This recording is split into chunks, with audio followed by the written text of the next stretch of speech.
قرآن کو سینوں میں ہم ایسے بسائیں گے، شہروں پہ تلاوت کا ایک نور سجائیں گے۔ السلام علیکم ورحمۃ اللہ وبرکاتہ۔ آپ کا استقبال ہے ہمارے چینل 5 to 10 منٹس درس قرآن میں۔ ہمیں امید ہے کہ آپ حضرات بخیر و عافیت ہوں گے اور قرآن پاک پڑھنے کی مشق اور کوشش کر رہے ہوں گے۔ اللہ پاک آپ کی کوششوں کو قبول فرماوے اور مزید ترقی عطا فرماوے۔ جیسا کہ آپ حضرات کو معلوم ہوگا، اگر آپ نے اس سے پہلے والے سبق کو پڑھ لیا ہے یا سمجھ لیا ہے تو ہم نے اس میں نون ساکن اور تنوین کے جو 4 قاعدے اور 4 گرامر ہے اس میں سے اظہار کے متعلق ہم نے آپ کو سکھایا تھا۔ نون ساکین یعنی جزم والے نون اور تنوین چاہے 2 زبر 2 زیر یا 2 پیش کی ہو، اس کے بعد اگر اظہار کے 6 حروف میں سے کوئی بھی حرف آتا ہے تو اظہار ہوتا ہے۔ اسی طرح جزم والے نون اور تنوین کے بعد اخفا کے 15 حروف میں سے کوئی بھی حرف آتا ہے تو نون ساکن اور تنوین کا اخفا ہوتا ہے۔ اخفا کہتے ہیں نون ساکن اور تنوین کو ناک میں چھپا کر پڑھنا۔ اس میں سب سے ضروری بات جو یاد کرنے کی ہے وہ اخفا کے 15 حروف ہے۔ اگر آپ نے اخفا کے 15 حروف کو منہ زبانی یاد کر لیا تو آپ کو اچھے سے سمجھ میں آ جائے گا کہ نون ساکن اور تنوین کے بعد اخفا کے 15 حروف میں سے ایک حرف آیا ہے تو اخفا ہوگا، اظہار کے حروف میں سے آیا تو اظہار ہوگا۔ اب ہم آج کا سبق پڑھنا اسٹارٹ کرتے ہیں۔ انشاءاللہ کوئی اخفا کی مثال آئے گی تو ضرور بتاتے ہوئے چلیں گے۔ آج ہم کو 13ویں پارے کا 15واں رکوع پڑھنا ہے۔ سورہ ابراہیم کا یہ تیسرا رکوع ہے۔ آپ کو دھیان سے سننا ہے، سمجھنا ہے اور آپ کو بھی یاد کرنے کی پوری کوشش کرنا ہے۔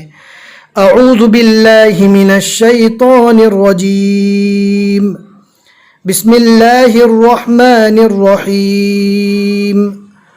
وقال الذین كفروا لرسلهم لنخرجنکم من أرضنا أو لتعودن في ملتنا۔ یہاں پر مد ہے، چھوٹی مد ہے، کم سے کم 2 اور زیادہ سے زیادہ 3 الف کے برابر کھینچ کر پڑھنا ہے۔ ہم اس سے پہلے بتا چکے ہیں کہ جہاں پر چھوٹی مد آوے یعنی مد کی ایسی نشانی آوے وہاں پر اگر روکنا ہے تو روکنے کی حالت میں مد نہیں کریں گے، لیکن جب ملا کر پڑھیں گے تبھی مد کرنا ہے۔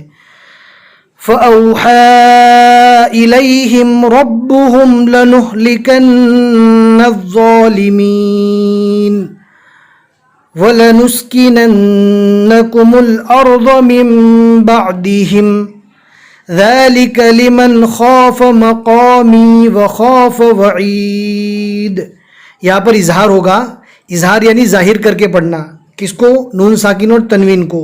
یہاں پر نون ساکن کے بعد اظہار کے 6 حروف میں سے خو آیا ہے، حمزہ ہا، عین ہا، غین خو، تو یہاں پر نون ساکن کو بالکل ظاہر کریں گے۔ لمن خاف مقامی وخاف وعید واستفتحوا وخاب كل جبار عنید من ورائه جهنم ويسقى من ماء صديد يتجرعه ولا يكاد يسيغه ويأتيه الموت من كل مكان وما هو بميت ومن ورائه عذاب غليظ مثل الذين كفروا بربهم أعمالهم كرماد اشتدت۔ اس نون کو پڑھا جائے گا۔ اب آپ کو اس کا میتھڈ سمجھنا ہے، کب پڑھا جائے گا کب نہیں پڑھا جائے گا۔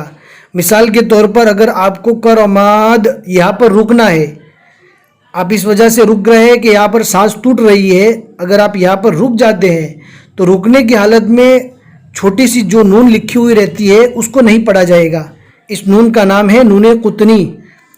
اب نون قطنی کو نہیں پڑھا جائے گا رکنے کی حالت میں، لیکن جب کرماد یعنی آگے والے ٹکڑے کو اس کے بعد والے ٹکڑے سے ملا کر پڑھیں گے تو اس نون کو پڑھا جائے گا۔ جیسے کہ ابھی ہم نے پڑھا کرماد اشتدت، کرماد اشتدت۔ اب ہمیں کامنٹ میں ضرور بتائیں یہ چیز آپ کو سمجھ میں آئی کہ نہیں۔ کرماد اشتدت به الريح في يوم عاصف لا يقدرون مما كسبوا على شيء ذلك هو الضلال البعید۔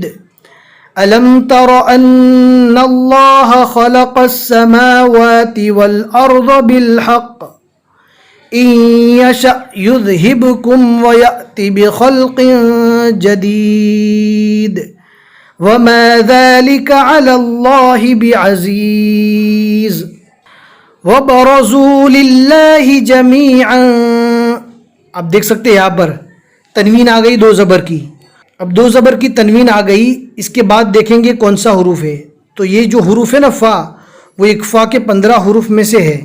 جیسا کہ آپ کو میں پڑھ کے بتا رہا ہوں، تا سا جیم دال زال زا سین شین صاد زود تو زو فا قوف کاف، یہ 15 حروف ہیں. ان 15 حروف کو اچھے سے یاد کر لیں گے تو اکفا آپ کو سمجھ میں آ جائے گا. اکفا کا معنی ہوتا ہے چھپانا. اب تنوین کے بعد اکفا کے 15 حروف میں سے فا آ گیا تو یہاں پر تنوین کو ہم ناک میں چھپا دیں گے. کیسے پڑھیں گے؟ جمیعا فقال، جمیعا فقال. اور اظہار میں کیا تھا کہ نون ساکن اور تنوین کو بالکل ظاہر کر کے پڑھ رہے تھے. دونوں میں یہ فرق ہے.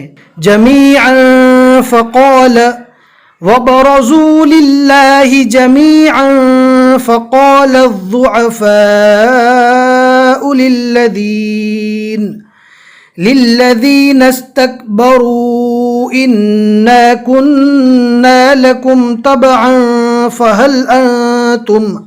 اب دیکھ سکتے ہیں یہاں پر بھی تنوین کے بعد اکفا کے 15 حروف میں سے فا آ گیا.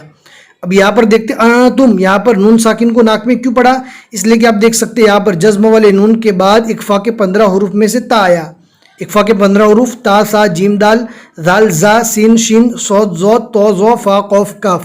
سب سے پہلے اکفا کے 15 حروف میں سے تا ہے اور وہی تا یہاں پر آیا ہے، جزم والے نون کے بعد تا آیا ہے. لہٰذا ہم کو جزم والے نون کو ناک میں پڑھنا ہے. فَهَلْ أَنْتُمْ مُغْنُونَ عَنَّا مِنْ عَذَابِ اللَّهِ مِنْ شَيْءٍ. اب ہمیں کومنٹ میں ضرور بتائیے کہ یہاں پر جزم والے نون کے بعد شین آیا ہے تو کیا ہوگا؟ من شیء. نون ساکن اور تنوین کے جو 4 گرامر ہے، اگر آپ کو سیکھنا ہے تو لنک ڈسکرپشن میں مل جائے گی. ہم نے ایکسٹرا پارٹ بنایا ہے، ایک ہی پارٹ میں ہم نے ساری چیزیں بالکل آسان انداز میں سمجھایا ہے. تو ڈسکرپشن میں لنک مل جائے گی، اس ویڈیو کو ضرور دیکھیں. من عذابی، یہاں پر اکفا نہیں کریں گے، جزم والے نون کو ناک میں نہیں پڑھنا ہے، اس لیے کہ یہاں پر جزم والے نون کے بعد اظہار کے 6 حروف میں سے عین ہے. من عذاب اللہ من شیء شیء قالوا لو هدانا الله لهديناكم سواء علينا أجزعنا أم صبرنا ما لنا من محيص. صدق اللہ العظیم. الحمدللہ 13ویں پارے کے 15 رکوع یہاں تک مکمل ہو چکے. عین کے بیچ میں 9 لکھا ہوا ہے، یعنی آج کے رکوع میں ہم نے 9 آیتیں پڑھی، اور عین کے اوپر 3 لکھا ہوا ہے، یعنی سورہ ابراہیم کے یہاں تک ہم نے 3 رکوع پڑھے. ہمیں امید ہے کہ آج کا سبق آپ کو سمجھ میں آ گیا ہوگا. ثواب جاریہ اور صدقہ جاریہ سمجھتے ہوئے اپنے دوستوں کو ضرور شیئر کریں. جتنے لوگ بھی ان اچھی معلومات کو سمجھتے رہیں گے اور مخارج اور تجوید کے ساتھ قرآن پاک پڑھنا سیکھ لیں گے تو انشاءاللہ آپ کو بھی ثواب ملے گا. پھر ملیں گے انشاءاللہ اگلے سبق میں. السلام علیکم ورحمۃ اللہ وبرکاتہ.